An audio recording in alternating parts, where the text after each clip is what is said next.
بسم الله الرحمن الرحيم. رضيت بالله ربا وبالإسلام دينا وبمحمد نبيا. سورہ فاتحہ کا تعارف. مقام نزول. اکثر علماء کے نزدیک سورہ فاتحہ مکہ مکرمہ میں نازل ہوئی ہے.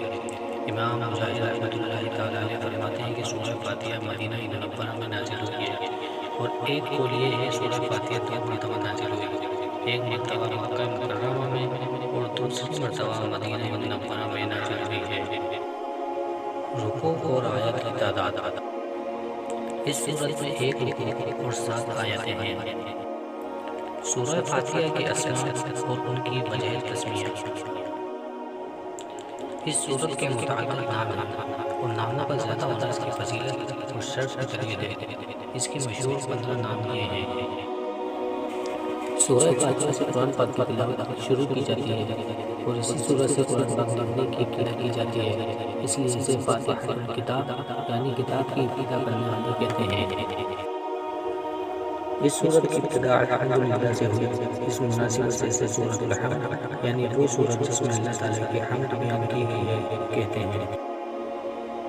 سورہ فاتحہ قرآن پاک کی اصل ہے، اس بنا پر اسے ام القرآن اور ام الکتاب کہتے ہیں. یہ سورت نماز کی ہر رکعت میں پڑھی جاتی ہے، یا یہ سورت 2 مرتبہ نازل ہوئی ہے، اس وجہ سے اسے السبع المثانی یعنی بار بار پڑھی جانے والی یا ایک سے زائد مرتبہ نازل ہونے والی 7 آیتیں کہا جاتا ہے. دین کے بنیادی امور کا جامع ہونے کی وجہ سے سورہ فاتحہ کو سورۃ الکنز، سورۃ الوافیہ اور سورۃ الکافیہ کہتے ہیں. شفا کا باعث ہونے کی وجہ سے اسے سورۃ الشفا اور سورۃ الشافیہ کہتے ہیں.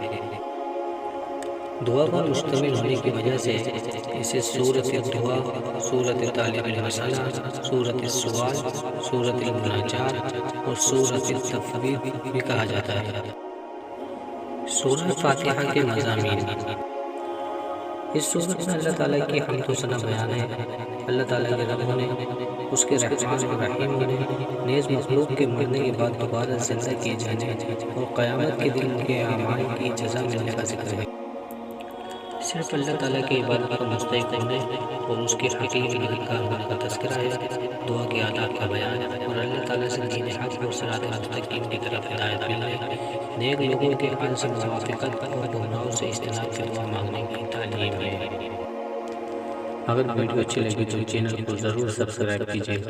وما علینا الا البلاغ.